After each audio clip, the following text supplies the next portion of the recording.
제가 1년에 한 번 정도 여러분에게 설교를 합니다. 우리 그때마다 우리 할렐루야 성가대 찬양 감사드립니다. 어느 시골에 한 암탉이 살고 있었습니다. 알 6개를 품고 부화를 시작을 합니다. 며칠이 지난 후에 병아리가 새끼가 거기에서 움직여 나오기 시작을 합니다. 며칠을 둥지에 같이 데리고 있다가 이제 조금 커졌으니까 그들이 음식을 찾아 먹는 법을 가르쳐 줘야 됩니다. 그래서 어미닭이 새끼들을 데리고 마당 밖으로 나갔습니다. 너희들이 발로 흙을 어떻게 차는지 가르쳐 줍니다. 그래야지 땅에 떨어져 있는 곡식을 볼 수 있기 때문입니다. 열심히 보고 부지런히 발로 흙을 뒤져라. 그리고 이런 것을 먹도록 해라 하고 가르쳐 줍니다. 어린 새끼들이 배가 고팠던지라 부지런히 실습을 합니다. 그때 어머니가 한마디를 엄마 닭에 덧붙입니다. 너희들이 바른 땅에 부지런히 땅을 흙지만은 너희의 귀는 엄마한테 항상 열어두어야 된다. 왜냐하면 너희를 잡아먹는 짐승들이 언제 나타날 수 있을지 모르기 때문에 귀는 항상 엄마에게로 열어두어야 된다. 그렇게 말을 합니다. 오늘 본문은 바울과 실라의 일행들이 제2차로 아시아에서 선교를 하고 있는데 왠지 하나님의 성령의 막으심이 있어서 하나님의 어떠한 인도하심인가를 기다리고 그 뜻을 따라서 배를 타고 유럽으로 건너가 마게도냐 지경 첫 성인 빌립보에 도착을 했습니다.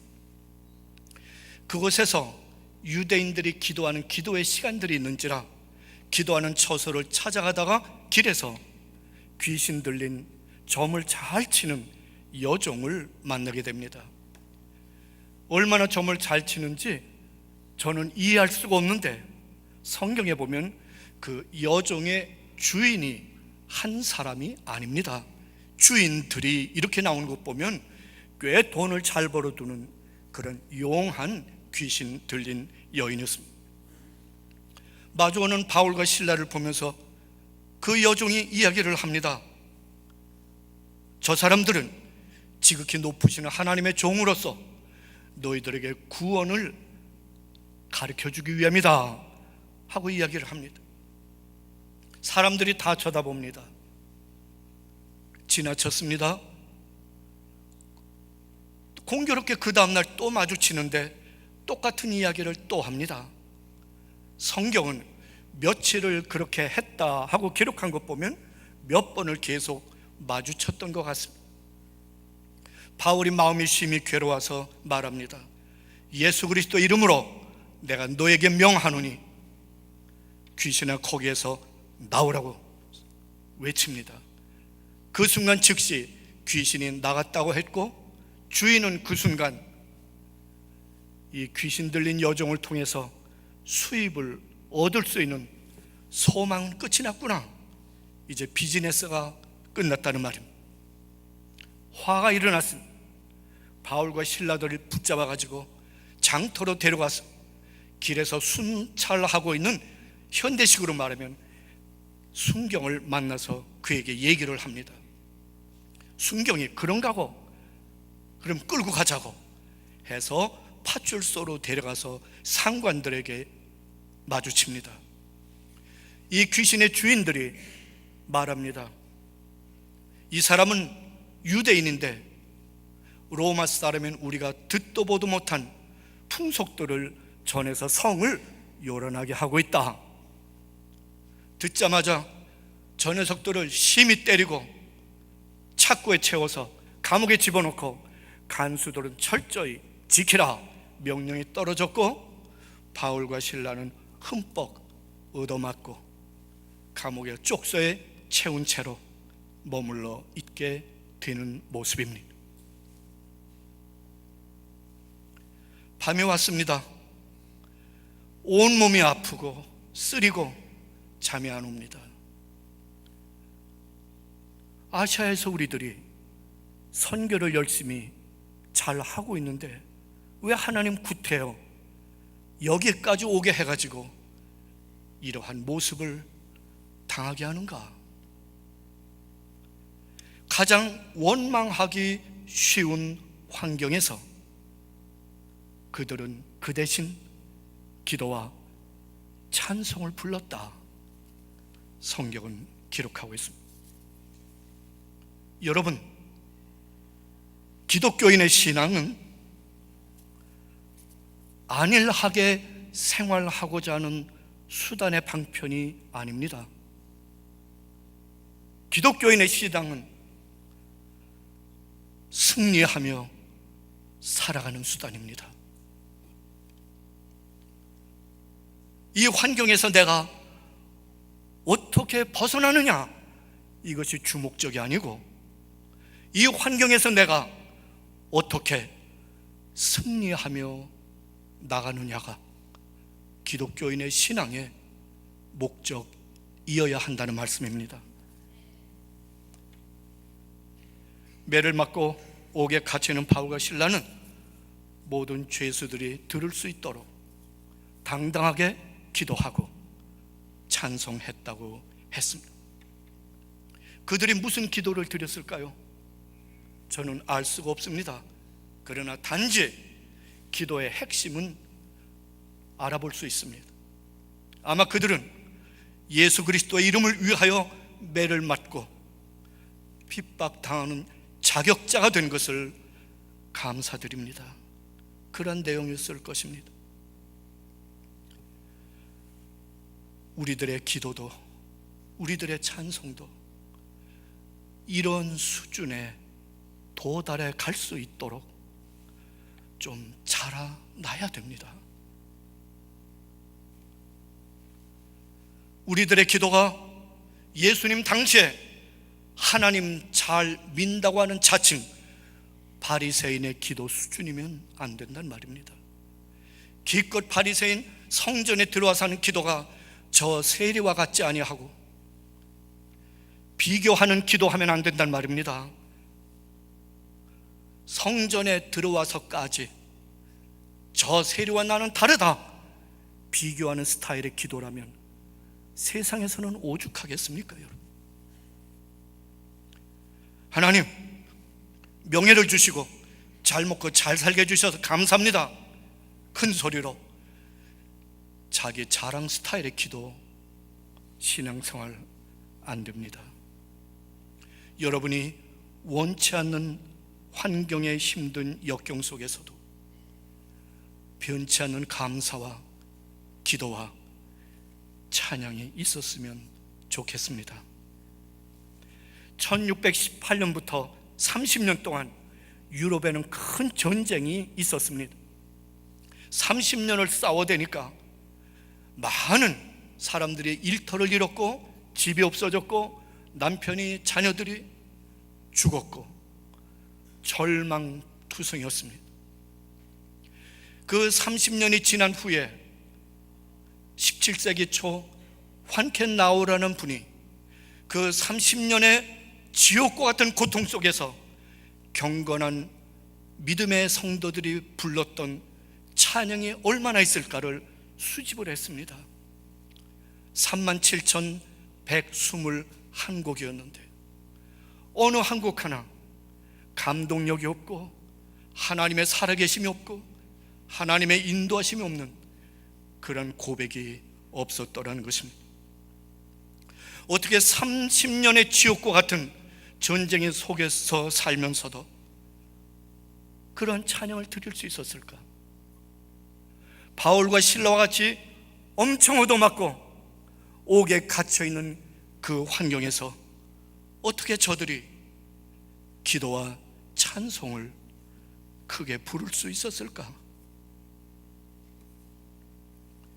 그들의 육체는 옥 가운데 있었지만 그들의 마음은 옥에 있지 않고 하늘에 두었기 때문입니다.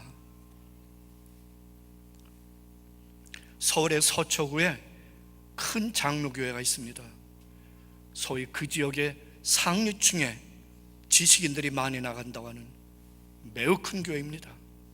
그 교회는 매년 사랑의 생활화 세미나를 여는데 많은 교인들이 등록을 하고 다른 교회 교인들까지도 알려져서 등록을 하고 며칠의 세미나를 듣습니다.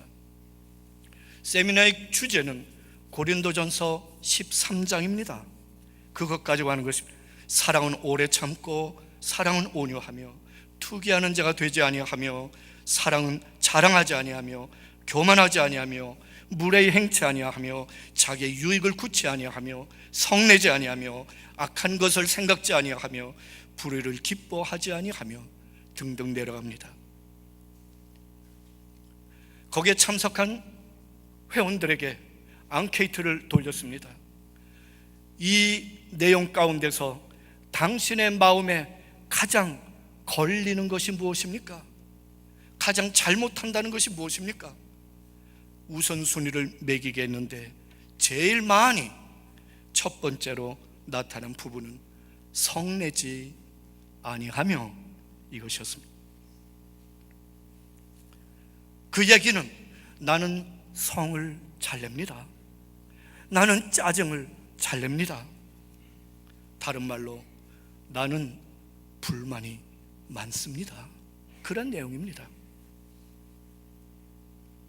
바울과 실라가 지금 겪고 있는 이 상황에 비하면 그 사람들은, 그리고 우리들은 화를 낼 일이 전혀 없을 것 같은데 성내지 아니하며가 제일 걸린다고 말하고 있습니다.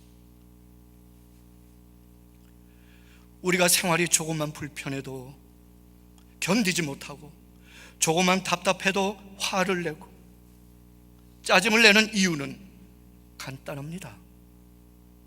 그 이유는 우리가 몸도 그리고 마음도 땅에 붙여놓고 살기 때문입니다. 다시 말하면, 쉽게 말하면 여러분의 마음의 현 상태가 땅의 여건에 의해서 휘둘리며 산다는 말입니다. 더 쉽게 말하면 오늘 손님이 많이 오면 마음이 즐거운 것 같고 오늘 손님이 하나도 없으면 마음이 괴롭습니다. 바로 그 얘기입니다. 우리가 충분히 겪는 것이요 충분히 이해할 수 있는 것입니다. 그것은 다른 말로 여러분의 마음을 땅에 붙여놓고 살고 있다는 말입니다. 그러나 바울과 실라는 몸이 쓰리고 아픈 옥중에서 그렇게 할 수 있었던 것은 몸은 땅에 붙어 있었지만 마음은 땅에 붙여놓지 않고 하늘에 두고 있었다는 이야기입니다. 우리가 잘 아는 대로 창세기 2장에 하나님의 사람 창조가 나옵니다. 흙으로, 여호와 하나님께서 흙으로 사람을 지으시고 그 코에 생기를 불어 넣으시니 생명이 된지라, 이렇게 되어 있습니다. 흙으로 사람의 모형, 본을 떠놓고 그 속에 생기를 불어넣었더니 하나님과 연결되는 영이 있고 소울이 있고 심장이 뛰고 혈액이 돌고 근육이 서고 그 안에 마음이 있고 감정이 품어있게 되더라는 말입니다. 제가 말하는 설명은 무엇인가 하면 여러분의 지금의 모습에서 육신은 만들어진 것이 땅이기 때문에 땅에 딛고 일하며 사는 것입니다. 그러나 여러분의 마음은 땅에서 온 것이 아니라 하나님의 생기로부터 왔기 때문에 여러분의 마음은 하늘과 연결이 붙어 있어야 한다, 그 말입니다. 마음을 하늘에 두어라. 우리는 육체는 흙이었기 때문에 땅에 속해 있지만 우리들의 마음은 땅이 아니고 불어넣어주신 하나님께로 마음을 두어야 한다는 말입니다. 그러므로 내 마음은 하늘에 속해서 하나님의 마음을 헤아리려고 하고 하나님의 뜻을 알고 싶어하고 하나님의 은혜와 사랑과 지혜와 능력과 인도하심이 무엇일까를 마음의 귀를 항상 그곳에다가 두고 살아야 하면 우리는 땅에 어렵고 힘든 오해받는 가뭄들은 비즈니스 속에서도 여러분의 마음이 땅에 휘둘리지 아니하고 하늘로 연결되어서 하나님이 주신 지각과 하나님이 주신 약속과 하나님의 말씀이 내 마음에 연결되어 올 수 있기 까닭에 오히려 땅의 어려운 여건을 마음이 끌고 위로하고 인내하고 이루어 나가는 하나님의 길로 삶을 이끌어낼 수 있다는 것입니다. 마음은 하나님께로부터 공급받아서 땅의 환경과 죄악 많은 것을 이끌어내야 되는데 우리의 마음을 하늘에 두지 않고 땅에 붙여놨기 때문에 모든 웃고 웃는 것이 땅의 여건에 휘둘려 가고 있다는 그 말입니다. 이것은 결코 기독교인의 삶의 모습이 아니다 그 말입니다. 우리가 하늘에 마음을 두어야 때로는 육신의 고통도 오고 사람의 오해가 있는 괴로운 여건이 있어도 그 마음이 하늘에 두었으므로 하나님께서 그 환경에서 어떻게 하시는가를 우리는 지혜를 얻을 수 있고 방법을 얻을 수 있고 타이밍을 볼 수 있고, 내가 연약한 듯 할 때 하나님은 내 마음속에 모세에게 들려주셨던 한마디, 내 손이 짧아졌느냐, 그것을 모세에게 직접 말씀하셨듯이 여러분에게 직접 말씀해 주심을 기대하시기 바랍니다. 마음을 하늘에 둔다는 말은 무엇입니까? 하늘의 것을 찾는다는 말입니다. 골로새서 3장에는 말씀하고 있습니다. 너희가 그리스도와 함께 살리심을 받았으면 위의 것을 찾으라. 위의 것을 생각하고 땅의 것을 생각하지 말아라. 위의 것을 생각하라. 위의 마음을 두라는 말입니다. 위의 것을 사모하라는 말입니다. 그러면 위의 것은 무엇입니까? 하나님의 천국입니다. 하나님의 보좌입니다. 하나님의 은혜입니다. 하나님의 사랑입니다. 하나님의 지혜입니다. 하나님의 능력입니다. 그리스도의 십자가의 보혈입니다. 이것에 우리의 마음을 두라는 말입니다. 그리고는 말합니다. 땅의 것을 생각지 말라. 마음을 뺏기지 말라는 말입니다. 마음을 거기에 두지 말라는 말입니다. 그러면 땅의 것은 또 무엇입니까? 요한일서 2장에 나와 있습니다. 이 세상에 있는 모든 것이 육신의 정욕, 안목의 정욕, 이생의 자랑이니 이 모든 것이 하늘로서 아버지께로 쫓아온 것이 아니라 세상으로 쫓아왔다. 이 땅에 있는 육신의 정욕, 안목의 정욕, 이생의 자랑이 하나님께로부터 온 게 아니라 세상으로부터 왔다는 말입니다. 그러니 내 마음을 땅에 두면 먹고 일어나고 생활하고 생각하고 모든 움직이는 것이 육신의 정욕, 안목의 정욕, 이생의 자랑만을 추구하며 땅의 짐승과 같이 살아갈 수밖에 없게 된다는 말입니다. 다시 말씀드리지만 우리는 우리들의 마음을 너무 육체인 이 땅 위에 붙여놓고 살고 있습니다. 우리 스스로를 묶어놓았다는 말입니다. 이제 나의 마음을 땅에다가 붙여두지 말고 하늘에 두십시다. 이것은 반복 훈련이 필요한 것입니다. 그래야 우리들도 자유를 얻을 수가 있는 것입니다. 한 10여 년 전에 제가 목회하고 있을 때 주중에 제자 훈련반을 인도하러 교회를 가게 되었습니다. 저녁 시간이니까 항상 트래픽이 좀 많이 있고 교회까지 가는데 집에서 30분 걸립니다. 출발해서 하는데 5분도 가지 않아서 갑자기 구름이 몰려와선 소나기가 쏟아집니다. 얼른 뒷자리에 우산 있는가 보았더니 있으면 내가 이야기를 왜 하겠습니까? 그분이 안 계셨습니다. 마음이 어땠을까요? 할렐루야 이렇게 될까요? 아니죠. 또 내가 할렐루야 했으면 내 이야기를 왜 하겠습니까? 마음이 찜해요. 그게 두갑구나. 그러나 시카고 기후를 아니까 요거 금방 있으면 또 지나갈 거야. 스스로를 위로하면서 갑니다. 한 10여 분 가고 15분 갔는데 그칠 생각을 안 합니다. 그래서 목사니까 하늘의 마음을 둔답시고 속으로 기도합니다. 하나님, 내가 돈 벌려고 가는 거 아니잖아요. 하나님의 자녀들을 훈련시키러 가는 건데 내가 파킹장에 도착을 하면 고전의 비가 그치게 좀 해주십시오. 아멘. 응답이 됐으면 제가 이 이야기를 안 합니다.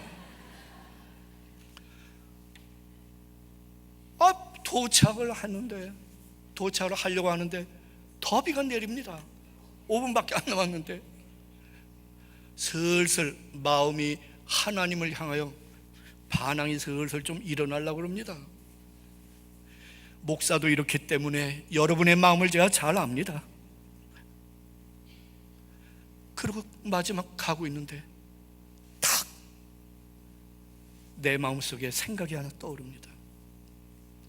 너 지금 어디 가니? 교회 제자 훈련만 인도하러 가죠.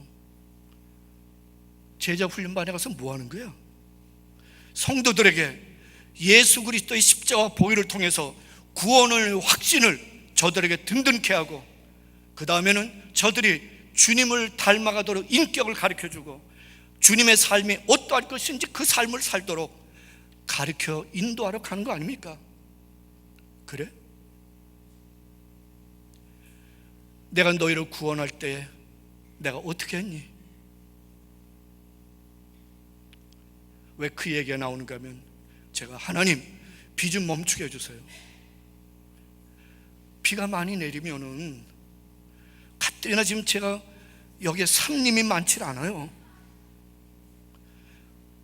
비가 조금만 내려도 강처럼 흐르는데 모양이 뭐가 되겠습니까? 그랬거든요. 그리고는 떠오르는 생각이, 너희를 구원하기 위하여 내가 십자가에 달리러 가던 날 너는 나의 헤어스타일을 생각해 본 적이 있느냐?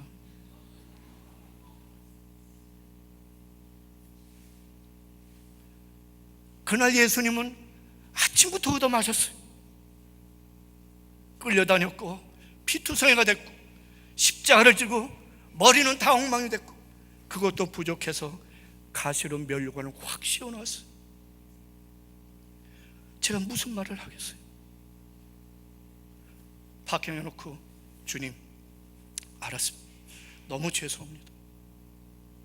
나 그냥 갑니다. 비가 계속 소나기로 오는데 차문을 열고 교회 문까지 뛰어가지도 않았어요.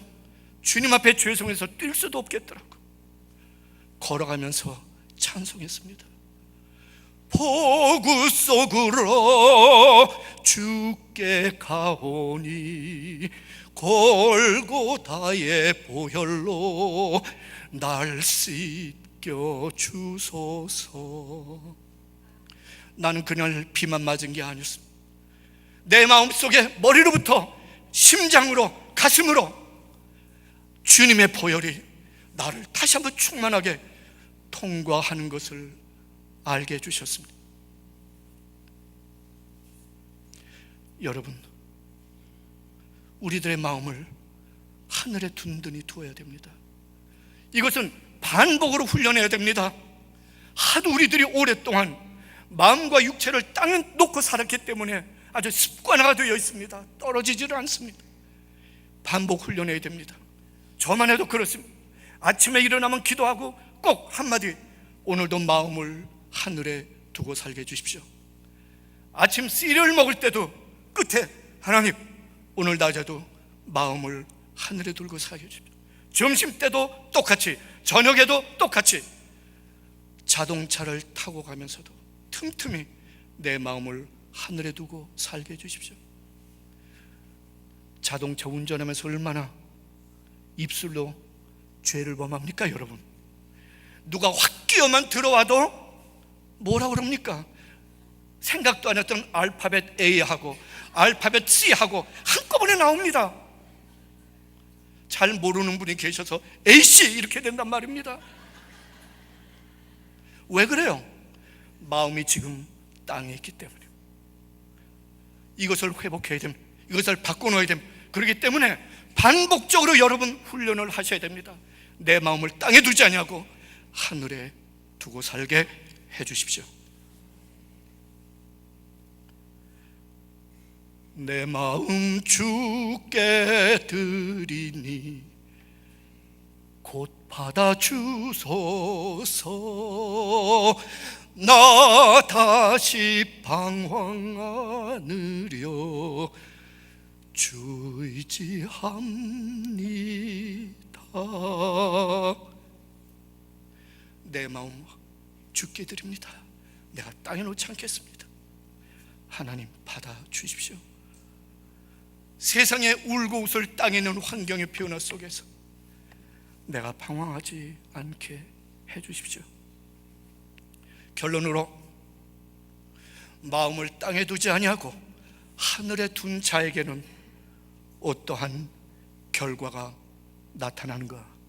첫 번째로 하나님의 증거가 나타납니다. 바울과 실라가 한밤중에 옥속에서 기도하고 찬송 불렀다고 그랬습니다.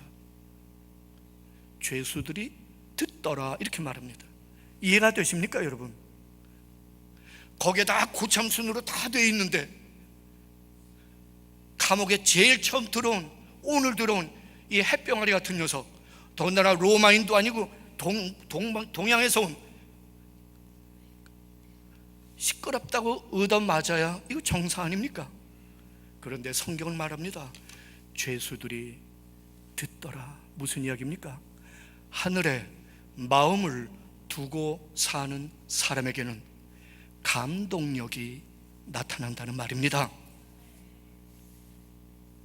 여러분은 여러분의 신앙생활을 해가면서 나의 주변의 사람들에게 감동력이, 영향력이 얼마나 있다고 생각을 하십니까? 두 번째로 바울과 실라의 착고에 채인 것이 끊어져 버렸습니다. 지진이 났단 말입니다. 여러분, 마음을 하늘에 두고 살면 내 힘으로 안 될 것 같아도 하나님의 도우심이 여러분의 환경의 착고를 끊어놓으신다는 것을 믿으시기 바랍니다. 신앙인의 환경의 착고는 절대로 내 스스로 풀지 않습니다. 하나님께서 동력하셔서 그 능력으로 풀어놓으십니다. 단지 내 마음을 하늘에 둘 때에. 또 하나, 그 두 사람만 매인 것이 풀어진 것 아닙니다. 죄수들도 다 풀어졌다고 그랬습니다. 다시 말하면 하나님이 바울과 실라에게 착고해서 끊어놓을 때는 그 은혜 가운데 주변의 사람들에게도 자유함을 얻게 한다는 말입니다.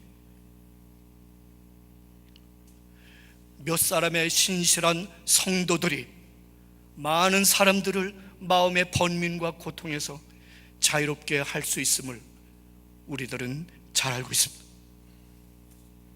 또 하나, 간수가 눈을 뜨고 보니 다 열려버렸어요. 도망갔겠구나 하고 자결하려 하거늘 바울이 하지 못하도록 소리를 질렀습니다. 간수가 놀라 들어와가지고 선생들아, 내가 어떻게 하여야 구원을 얻겠습니까? 그래서 복음을 전하고 그 간수 집에 가서 깨끗이 씻김을 받고 세례를 주고 구원함의 열매를 얻게 되었습니다. 너무나 신비한 하나님의 섭리, 그 넓은 유럽 대륙에 복음을 전하도록 바울과 실라를 인도하신 하나님이 첫 번째 구원의 열매를 광장에서가 아니고 옥중에서 간수에게 할 줄 누가 알았습니까? 그래서 하나님의 섭리와 인도하시면 오며 하시도다 하고 우리가 고백하는 것입니다. 마지막으로 그 다음날 아침에 사람을 버려서 내보내라 해서 이 간수가 너무 기뻐서 우리 상관이 이제 자유로 나가라고 하십니다. 바울이 안 나갑니다. 말합니다.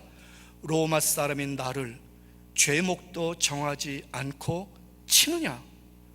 로마법에 그게 없습니다. 나는 이대로 안 나간다. 상관에 가서 보고를 했습니다. 상관이 놀랐습니다. 이거 큰일 났구나. 그래서 오히려 파출소 어른께서 오셔가지고 어제는 너무 결례가 많았습니다.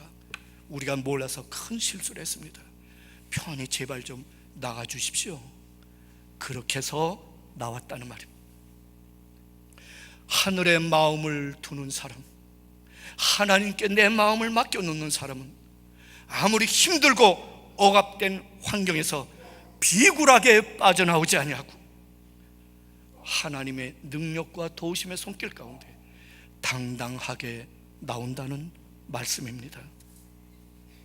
오늘 광복 72주년 기념주일입니다. 36년 동안 일제의 치하에서 얼마나 많은 고통이 있었고 괴로움 속에서 자유와 해방을 얻은 기념주일입니다. 오늘 여러분에게 질문합니다. 여러분의 마음은 땅의 환경으로부터 해방을 누리고 계십니까? 여러분은 지금도 나의 마음이 땅에 붙잡혀 있어가지고 거기에서 울고 웃는 구속의 삶을 살고 있지는 않습니까?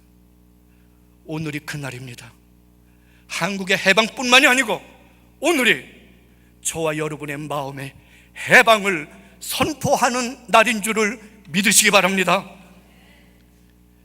이제 여러분의 마음을 땅에 두지 말고 하늘에 굳게 두어서 마음의 자유와 환경의 매인 것으로부터 해방과 승리를 얻으며 생활하시기를 주의 이름으로 축원합니다.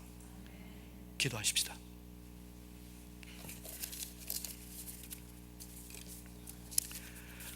아버지 하나님, 감사합니다.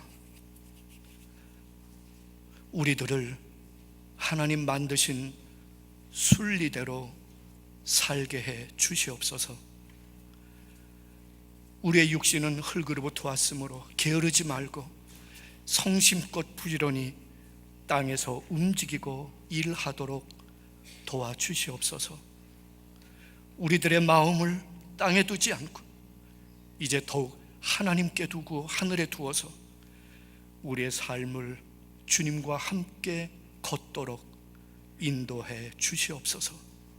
예수님의 이름으로 기도하옵나이다. 아멘.